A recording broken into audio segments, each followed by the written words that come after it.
A massive desert city like Phoenix should not exist in its present form. Water supplies are shrinking, the streets radiate record-breaking heat, and yet somehow people keep arriving.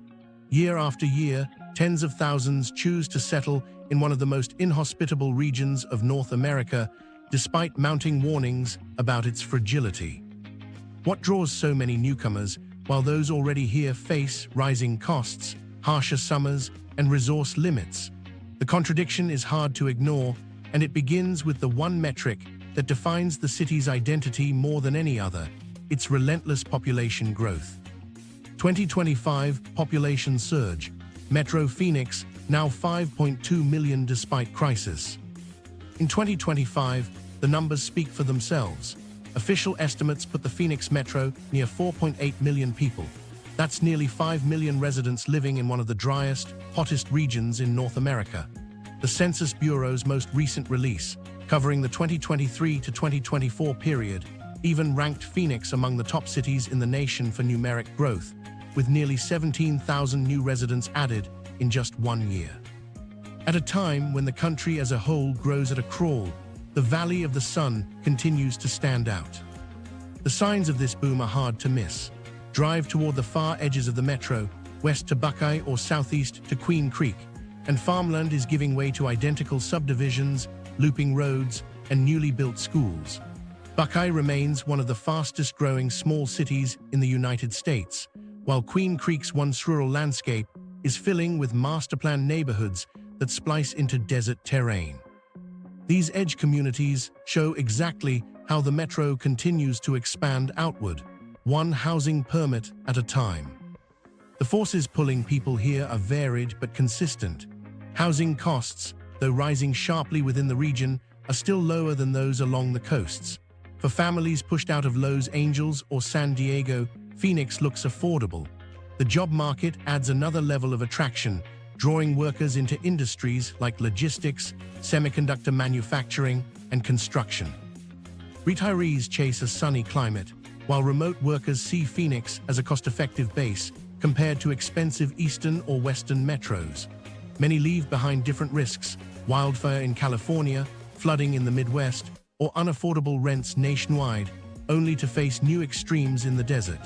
It's a migration pattern that makes sense on paper, but also raises questions about long-term sustainability. There are real costs behind the headlines of growth.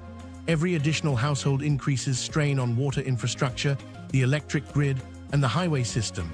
Teachers, healthcare staff, and service workers often can't afford the neighborhoods where they work.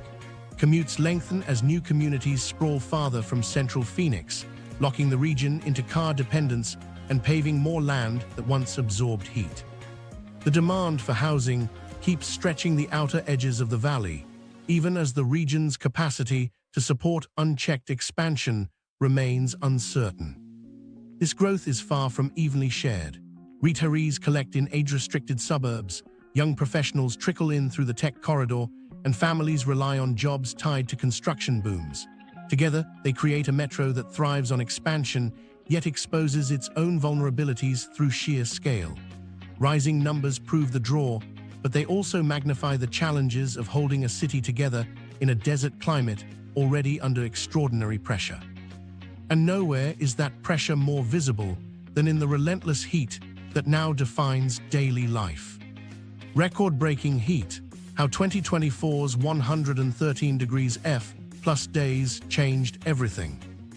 In the summer of 2024, the region's most pressing test came not from growth itself, but from the weather. Recent summers have delivered unprecedented stretches of triple-digit heat. In 2023, Phoenix endured a 31-day streak above 110 degrees Fahrenheit, alongside dozens of other 110-plus days spread across the season. That kind of persistence redefined what summer meant here. It wasn't just a handful of punishing afternoons. It was weeks of relentless heat pressing against people and infrastructure. Nights offered little respite, holding in the upper 90s well past midnight. For many households, it meant air conditioners running without pause and outdoor life reduced to almost nothing, day or night.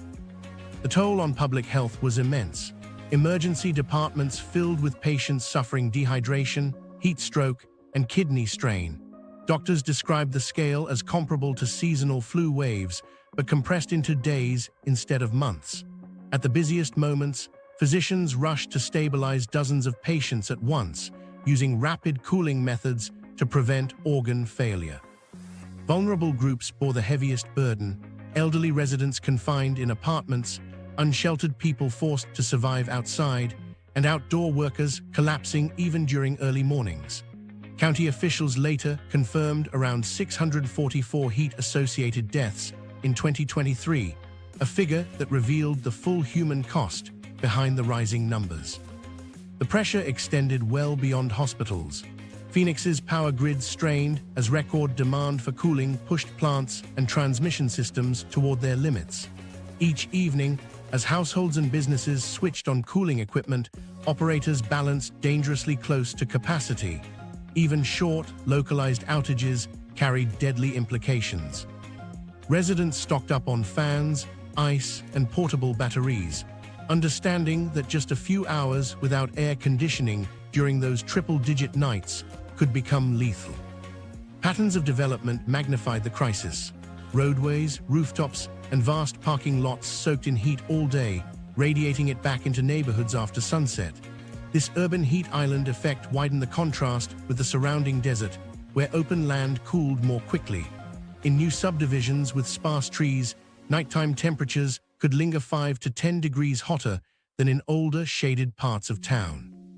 For families moving into the outer edges of the metro, that gap meant higher utility bills and heavier exposure to dangerous conditions. The economic effects rippled through nearly every sector.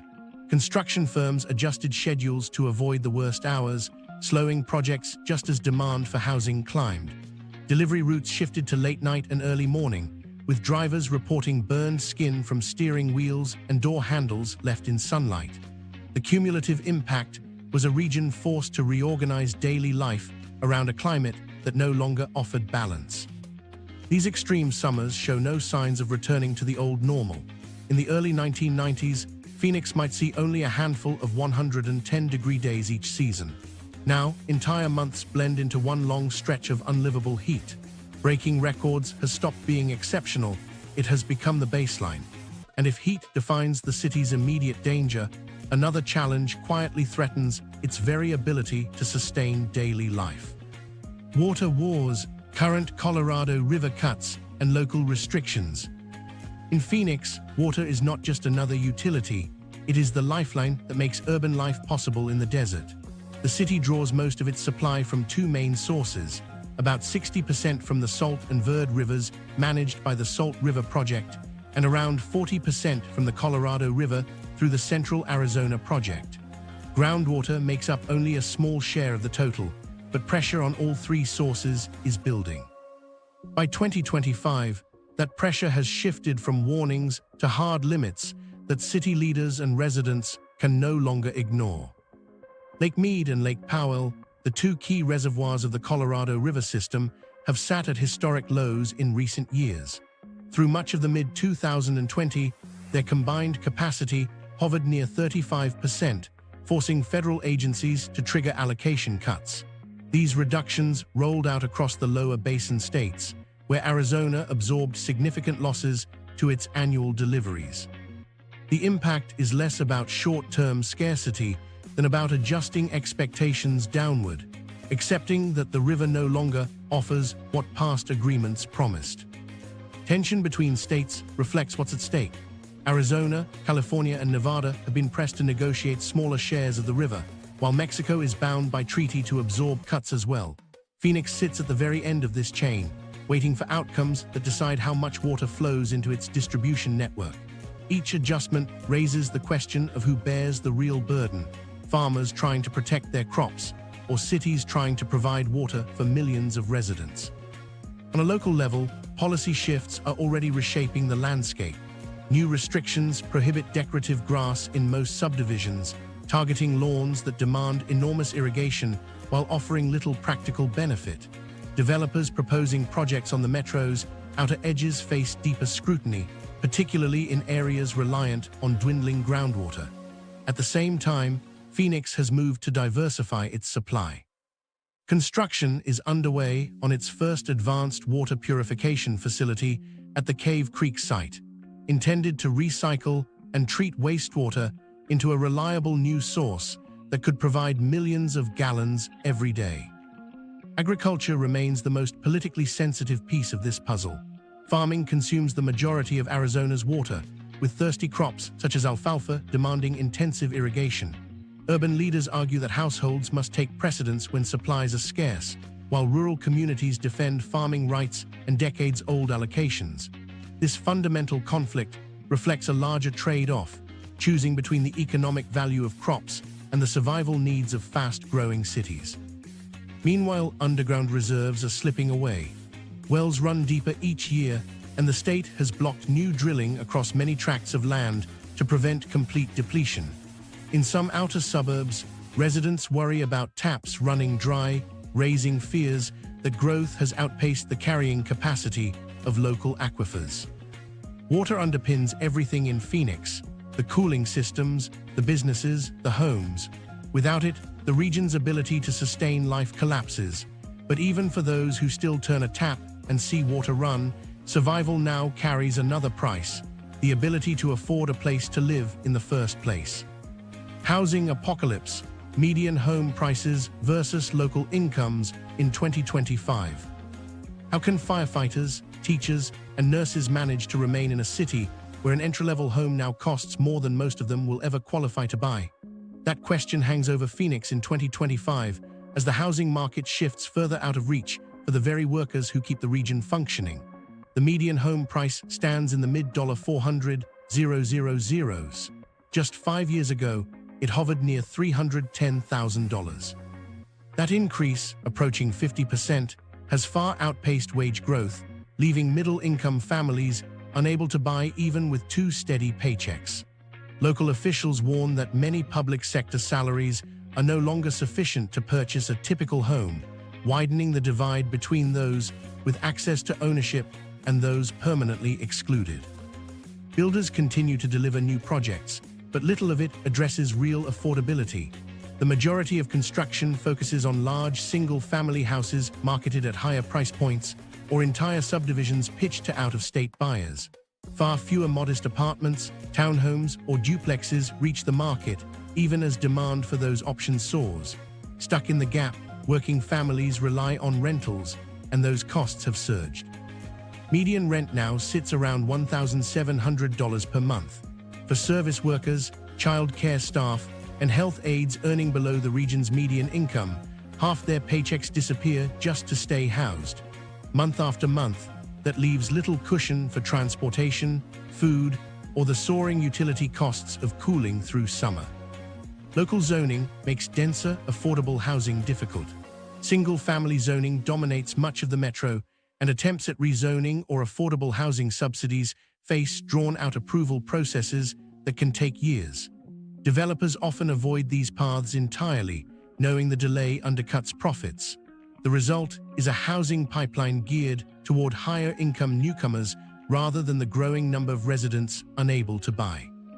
Young families and long-time workers see opportunities shrinking, even as subdivisions expand across the desert. Eviction data confirms the tension.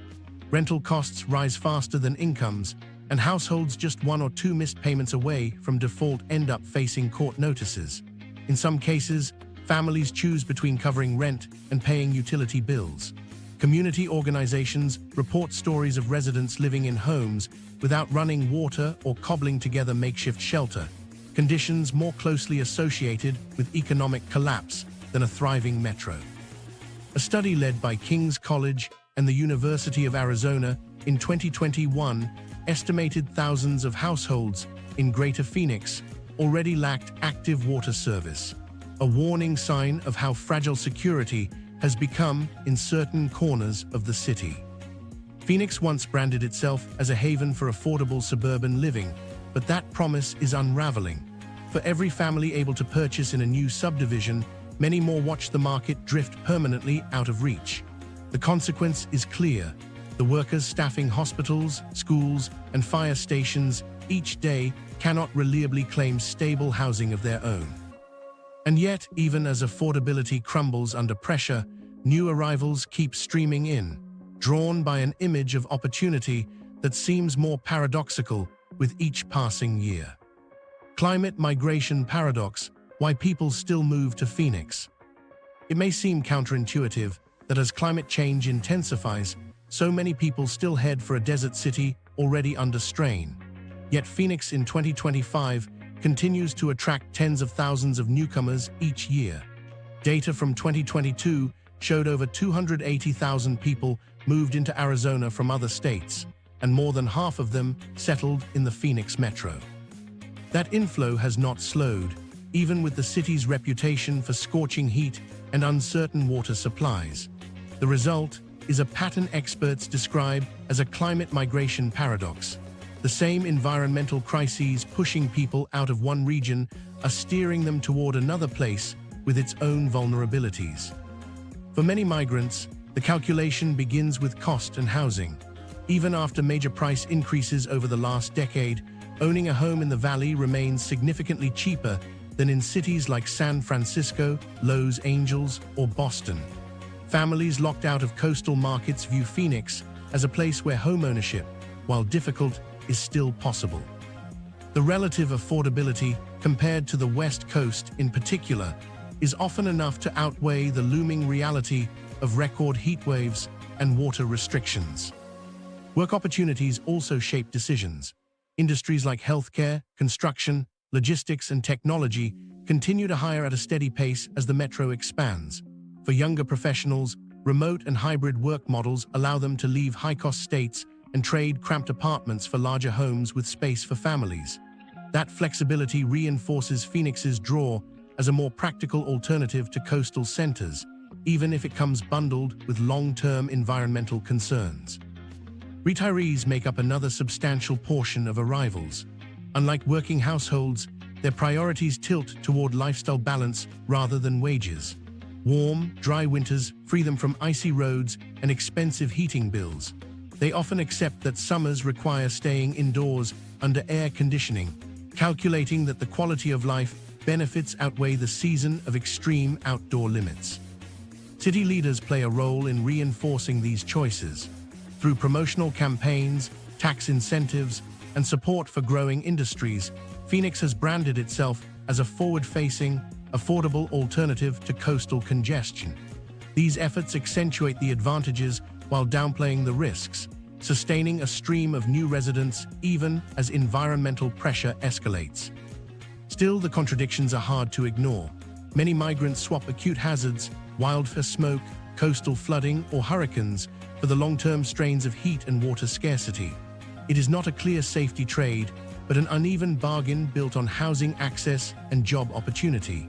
Some find relief from one crisis, only to discover another woven into everyday life in Arizona. This growing population and the demands it brings press directly against the region's limited capacity to adapt. That tension raises the next critical issue. When leaders promise big solutions to protect Phoenix's future, the real question is whether those solutions have truly materialized or remain more rhetoric than reality. Infrastructure reality check: which bold fixes actually happened? In practice, the test for Phoenix has been whether its much-publicized bold fixes have moved beyond announcements and into real, visible change. By 2025, there are some clear steps to point to, but their scale remains modest compared to the city's sprawling challenges. The creation of the Office of Heat Response and Mitigation marked one of the city's most direct acknowledgements that heat is a public emergency. The office now coordinates cooling centers, oversees shade installations, and works with public health staff during extreme weather. Alongside that, wastewater recycling has expanded, with treated water diverted into irrigation and industrial use, and plans advancing for an advanced purification facility that could one day return water directly into the potable supply. A third initiative, the Shade Phoenix program, has sought to plant tens of thousands of trees and build shade structures in neighborhoods most exposed to dangerous heat. Together, these moves represent meaningful progress, but they remain pilot scale when measured against the millions of residents they must ultimately serve. Tree planting in particular highlights the gap. Thousands of saplings have gone into the ground, with priority given to low-income areas suffering the greatest heat intensity. Yet saplings take years to mature, and canopy coverage across the metro still lags far behind what is needed to offset wide expanses of pavement and rooftops. The long timelines of biological growth make this fix inherently slow, reminding residents that relief cannot be immediate, even with earnest effort. Transit improvements show the same pattern. The light rail system was lengthened, and some bus routes gained added service, but they have not shifted the fundamental layout of a metro that stretches for dozens of miles in every direction. Car dependence remains the default, cemented by development patterns that place homes, jobs, and shopping far apart.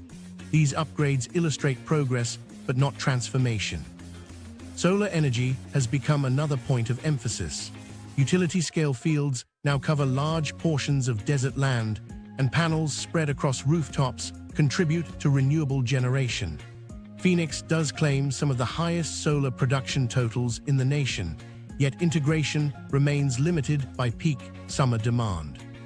Pilot cooling centers powered by renewable energy have opened in a handful of districts, signaling potential for sustainable relief, but their reach is still measured in neighborhoods rather than the full breadth of the city. Meanwhile, several major pledges have stalled or fallen short. Affordable housing programs approved years ago struggle against delays and opposition, leaving critical shortages for middle and low-income residents. Regional coordination, efforts to manage water use and development across municipal boundaries suffer from political gridlock. City leaders point to small wins, but the state remains skeptical of imposing limits on growth, and the result is a patchwork of reforms that trail the scale of the need. For many residents, the lesson is clear. Phoenix has built seeds of adaptation, but its everyday infrastructure remains stretched thin. And while these projects attempt to blunt heat and water stress, another crisis continues to build in the very air residents breathe, one that reveals itself in suffocating ways. Air quality crisis, dust storms and pollution in 2025. The horizon itself often delivers the warning. A sudden wall of dust sweeps across the valley, turning afternoon skies into murky twilight as fine particles invade neighborhoods and cover freeways. These massive storms, known locally as haboobs, have always been part of desert life, but drought and hotter surface temperatures now leave more soil exposed, allowing winds to lift heavier clouds of dust into the air. In 2025, storms arrive with little notice, sometimes multiple times a season, grounding flights, clogging highways, and sending thousands indoors until the skies clear. Dust, however, represents just one layer of Phoenix's worsening air crisis. Federal and state monitors track recurring summer pollution spikes, with stagnant heat-trapping emissions over the city. Ozone proves particularly difficult. Produced when tailpipe fumes and power plant outputs react in sunlight, it intensifies during heat waves. Given the metro's reliance on cars and the constant demand for cooling, ozone episodes stretch across several days at a time. By many measures, these conditions now place Phoenix among the more polluted large U.S. metros in recent American Lung Association reports. Their data shows that 84% of Arizonans live in communities with unhealthy levels of air quality, with ozone and smoke from regional wildfires worsening from 2021 through 2023. The health impact is clear inside hospitals. Emergency rooms see sharp increases in asthma-related visits during ozone alerts, while fine dust particles aggravate lung and heart conditions in children and older adults. Physicians describe the cycle plainly. Every storm or stagnant hot week means more patients gasping in waiting rooms or needing rescue inhalers at school. For the valley's population, breathing carries risks not spread by contagion, but by the city's own atmosphere. When wildfires erupt across Arizona or neighboring states, the situation grows worse. Smoke drifts into the basin even when flames burn hundreds of miles away. Combined with dust carried by desert winds and ozone cooked in the heat, Phoenix residents often face a stacked mix of pollutants that lingers well past the initial event. By late summer, a thick haze can blanket the city, leaving the skyline muted and outdoor activity nearly impossible without respiratory strain. For people living in a fast-expanding desert city, the convergence of dust storms, trapped emissions, and drifting fire smoke leaves few options but to adapt. Many stay indoors, rely on filtration systems, and plan activities around pollution alerts. Yet these workarounds only underscore the fragility of the region's basic systems. Clean, breathable air cannot be separated from questions of water, heat, or energy, because each depends on the others to keep Phoenix livable. This interdependence sets up the next challenge: whether the region's heavily promoted energy transition can hold under the stresses of extreme demand. Energy transition, solar success versus grid strain. Phoenix's push to secure its future has leaned heavily on energy, and nowhere is that more visible than in solar power.